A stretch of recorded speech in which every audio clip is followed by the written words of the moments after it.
నమస్కారం. నేటి ముఖ్యాంశాలు. అన్నమయ్య జిల్లా వాల్మీకిపురం మండలం వాల్మీకిపురంలో అన్నమయ్య జిల్లా కలెక్టర్ చామకూరి శ్రీధర్ ఆకస్మికంగా తనిఖీలు నిర్వహించారు. వాల్మీకిపురం తహసీల్దార్ కార్యాలయంలో మండలంలోని వివిధ శాఖల అధికారులతో కలెక్టర్ సమీక్ష సమావేశాన్ని నిర్వహించారు. ఈ సందర్భంగా వారు మాట్లాడుతూ మండలంలోని ఆధార్ కేంద్రాల్లో ఆలస్యం లేకుండా త్వరితగతిన సేవలు అందించాలని ఎంపీడీఓ మరియు తహసీల్దార్ గారికి తెలిపారు. ఇళ్ల నిర్మాణాలు పూర్తి చేయాలని సూచించారు. కలెక్టర్ గారికి కొందరు ఫిర్యాదులు చేశారు. పట్టణానికి చెందిన కరీమున్ తమకు ఈ ప్రభుత్వం ఇచ్చిన ఇంటి స్థలంలో వేరే వాళ్ళు ఇల్లు నిర్మించుకున్నారని ఫిర్యాదు చేశారు. అలాగే పూతేపురానికి చెందిన గ్రామస్తులు దారి సమస్యను కలెక్టర్ దృష్టికి తీసుకువచ్చారు. వెంటనే తహసీల్దార్ గారికి పరిశీలించి న్యాయం చేయమని అన్నారు. పట్టణంలోని ఎన్టీఆర్ కాలనీ అంగన్వాడీ కేంద్రాన్ని తనిఖీ చేశారు. జర్రావారిపల్లిలోని పల్లె పండుగ కార్యక్రమంలో భాగంగా చేపట్టిన సీసీ రోడ్ నిర్మాణాలను కలెక్టర్ పరిశీలించారు. ఈ కార్యక్రమంలో జిల్లా సర్వే అధికారి భరత్ కుమార్, మదనపల్లి ఆర్డీఓ డోమా పీడి, మండల tahsildar Pamileti, MPDO Manohar Raju, housing AE Subbareddy, APO Sunil Kumar, విద్యుత్ శాఖ ఏఈ, వివిధ మండలాల శాఖ అధికారులు, సచివాలయ సిబ్బంది పాల్గొన్నారు. 150 మంది కూడా చేయలేదు. ఇప్పుడు నీలాగా సమస్యలు ఉన్న వాళ్ళు ఎంతమంది ఉంటారు? 10% మంది ఉంటారు. 80% ఉన్నారు సార్. ఇన్సల్తో ఇచ్చేసి ఉంటారు. అంత లేదు. ఇప్పుడు నా పర్సంటేజ్ 80%.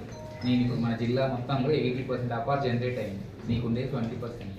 పెద్ద పిల్లలకు కొంచెం ఎక్కువ సమస్యలు ఉంటాయి. చిన్న పిల్లలకేమో అందరు తల్లిదండ్రులు కూడా దగ్గర పెట్టుకున్నారు కాబట్టి ఇష్యూ లేదు. మీ మండలం ఎంత పర్సంటేజ్ అండి? మీ మండలం 85 వచ్చారు. నేను ఎంత ఉంది సమస్య? 15. అందులో నువ్వు ఒకటి. అయ్యా సార్ ఇన్స్ట్రక్షన్స్ మేరకు పోస్టల్ డిపార్ట్మెంట్ వాళ్ళతో మాట్లాడుకొని చేస్తున్నాము. క్యాంప్స్ కూడా పెడుతున్నాము. రేపు ఇక్కడ బ్యాంక్ లింకేజ్ కూడా చేస్తున్నారు.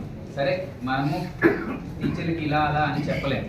ఎఫ్ఆర్ చేయమని చెప్తాం, కానీ వాళ్ళు ఏం చేస్తారు? పిల్లలకు చెప్తారు. పిల్లలు వచ్చి మీకు అడుగుతూ ఉంటారు. తప్పేం లేదు, వాళ్ళకి ఎఫ్ఆర్ చేయాలి. మనం కనుక లీజర్ ఉన్నామనుకో నెక్స్ట్ ఇయర్ కూడా కాదు.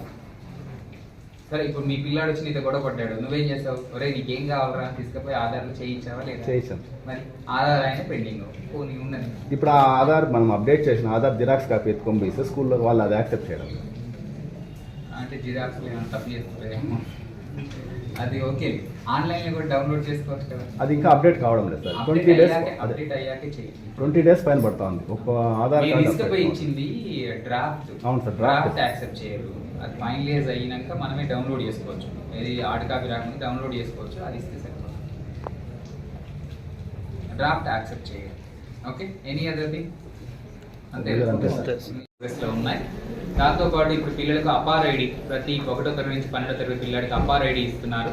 ఈ అపార్ ఐడికి సంబంధించి వాళ్ళకి స్కూల్ రికార్డుకి వాళ్ళ ఆధార్ కార్డులో ఉన్నటువంటి ఇన్ఫర్మేషన్ మ్యాచ్ అవ్వకపోతే వాళ్ళకి అపార్ ఐడి అవ్వట్లేదు. అటువంటి వాళ్ళకి బర్త్ సర్టిఫికేట్స్ ఇష్యూ చేయడం పంచాయతీ సెక్రటరీల బాధ్యత. లేకపోతే పంచాయతీ సెక్రటరీలే స్కూల్కి వెళ్ళి అటువంటి వాళ్ళకి ఇష్యూ చేయడం. ఒకవేళ బర్త్ సర్టిఫికేట్స్ లేకపోతే వాళ్ళకి అక్కడ నాన్ అవైలబిలిటీ సర్టిఫికేట్స్ కూడా వీళ్ళే ఇవ్వాల్సిందిగా చెప్పడం జరిగింది. అది కూడా ఎంపీడీఓ గారి దగ్గరుండి చాలా చక్కగా చేయిస్తున్నారు. One of the best mandal in terms of APAAR ID generation కూడా ఇది చాలా మన జిల్లాలో మంచి ప్రోగ్రెస్తో ఉంది. ఇక రెవెన్యూ వాళ్ళకి ఏం చెప్పారంటే లేట్ రిజిస్ట్రేషన్ బర్త్ అండ్ డెత్లో నోటరీ అడగకూడదు. కేవలము వాళ్ళ యొక్క self certification plus school records study conduct certificate పెట్టుకొని ఇవ్వాల్సిందిగా చెప్పడం జరిగింది. తద్వారా తల్లిదండ్రులకు ఇబ్బంది లేకుండా ఉంటుంది. అదేవిధంగా ఆధార్ సెంటర్లు అధికంగా వసూలు చేయకుండా తహసీల్దార్స్, ఎంపీడీఓ గారు, ఎస్హెచ్ఓ గారు ఎప్పటికప్పుడు విజిట్ చేసి అక్కడ కూడా ఎటువంటి డబ్బులు వసూలు చేయకుండా చూస్తున్నారు. So the progress that is also good, బాగా ఉంది. ఇక అది పోను హౌస్ హోల్డ్ జియో ట్యాగింగ్ అవుతుంది, అది కూడా టాప్లో ఉన్నారు. అండ్ ఎవరికైతే బ్యాంక్ అకౌంట్ లింకేజ్ లేదో అవి కూడా 50%, 60% రీచ్ అయ్యారు. ఇంకొక 41% వాళ్ళు చేయాల్సి ఉంది. That is also good. ఇకపోతే మన దగ్గర 4000 స్టోన్స్ ఎంగ్రోవ్ చేయాల్సినవి ఉన్నాయి. అంటే స్టోన్స్ అనేవి న్యూట్రల్గా ప్రభుత్వం శాశ్వతంగా ఇచ్చినటువంటి సరిహద్దు రాళ్ళు, దానిపైన ఎటువంటి పేర్లు కానీ ఉండకూడదు. కాబట్టి ప్రభుత్వం ఇచ్చిన సర్క్యులర్ మేరకు ఏడీ సర్వే అండ్ విలేజ్ సర్వేస్ అందరూ కూడా పని స్టార్ట్ చేశారు. సో హ్యాండ్ హెల్డ్ మెషిన్స్తో ఆ పని కూడా ఇక్కడ స్టార్ట్ అవుతుంది. అది కూడా వచ్చే 20 రోజుల్లో కంప్లీట్ చేసే విధంగా ప్లాన్ చేసుకోవడం జరిగింది. సో ఇవన్నీ కూడా ఈ మండలంలో ఇప్పటి వరకు ఉన్న progress. Very satisfied work from all of the departments. Very good coordination MPDO గారు అండ్ తహసీల్దార్ గారు చక్కగా చేస్తున్నారు. That is problems. అంటే ఏం ప్రాబ్లం? సర్వర్ ప్రాబ్లమ్ ఏదో ఇక అవి ఉంటాయి. వాళ్ళ ప్రాబ్లమ్ సర్వర్ మనం ఏం చేయలేము. రైతులకు ముటేషన్ జరగడం లేదు సార్. సబ్ డివిజన్ చేసుకున్న వాళ్ళకు సర్వే నెంబర్ మార్పులు జరగడం లేదు సార్. అంటే మీరు అర్థం కాదు. మ్యూటేషన్ అర్థం అప్లై ముటేషన్లో సబ్ డివిజన్ చేసుకున్న రైతులు, వ్యవసాయ భూమి సబ్ డివిజన్ చేసుకున్న రైతులు ముటేషన్ చేసుకోవాలంటే సర్వే నెంబర్ మార్పు కావడం లేదని చాలా మంది ఇబ్బంది పడుతున్నారు. అది మీరు చెప్పిన స్టేట్మెంట్ కరెక్ట్ గా లేదు. రీసర్వే అయిన విలేజెస్ లో అది సరే, ఒక సమస్య, మామూలు. నార్మల్ సమస్య అస్సలు ఉండదు. మ్యూటేషన్ ఫర్ కరెక్షన్ కానీ మ్యూటేషన్ ఫర్ ట్రాన్సాక్షన్ కానీ జీరో పెండెన్సీ యాజ్ అన్న బిఆర్ఎస్ఎల్ లేదు.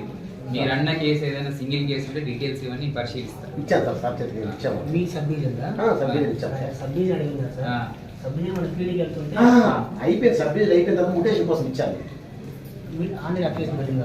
మీకు ఇచ్చాను, మీకు 3 అప్లికేషన్. ఆన్లైన్ చేస్తే ఏం చెప్పారు? కరెక్షన్ లేదన్నారు సార్, సర్వే నెంబర్ మార్పు లేదు.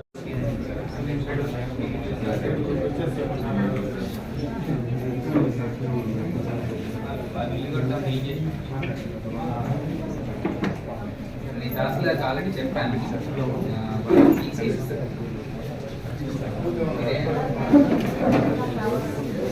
మా నీరా గురించి అక్కడ మాట్లాడుకోవాలి.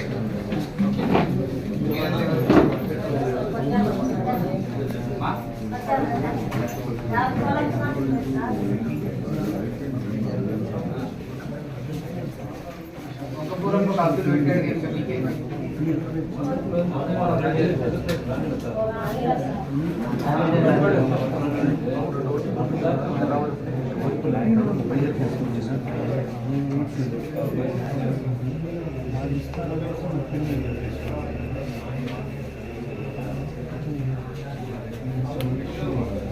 పట్టాలైన్లో వదిలేడు కదా, పంపలో వెళ్ళండి. అర్థం కాదు.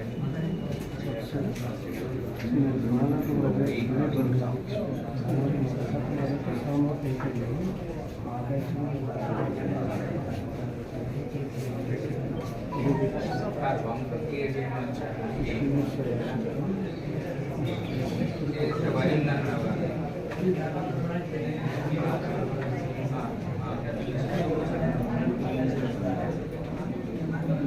పట్టాలి ఆయన రాలేదు కదా, ఎవరు పట్టాలంటే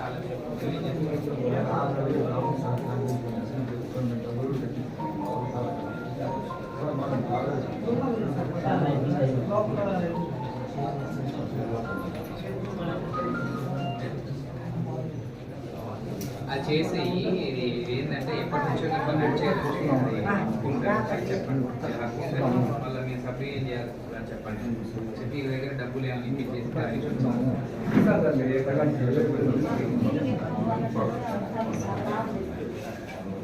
అదే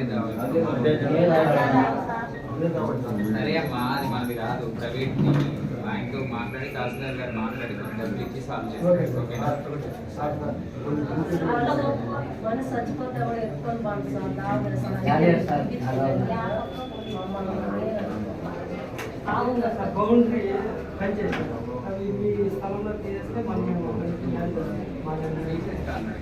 వరి ఉందట, వరి ఎట్లా తీస్తాము?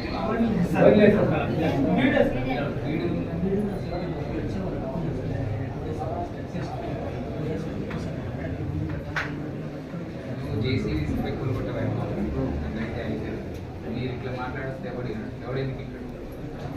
తీసేసి ఆ డిఫరెంట్ ల్యాండ్లో ఏమన్నా ఇచ్చేది చూడు, ఎప్పటి నుంచి నడిచేది అయితే అయితే అది రికార్డ్ చేసి స్టేట్మెంట్ రికార్డ్ చేసి దాన్ని చేసి వెళ్ళండి. చెప్పాను ఆయన స్పెషల్గా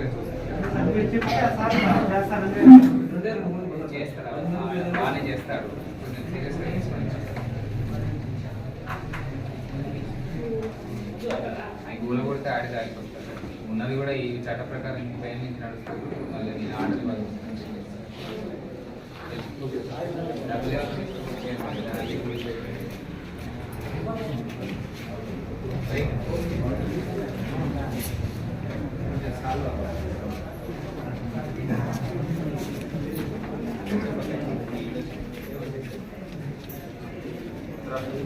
ఇంకెవరన్నా ఉన్నారా?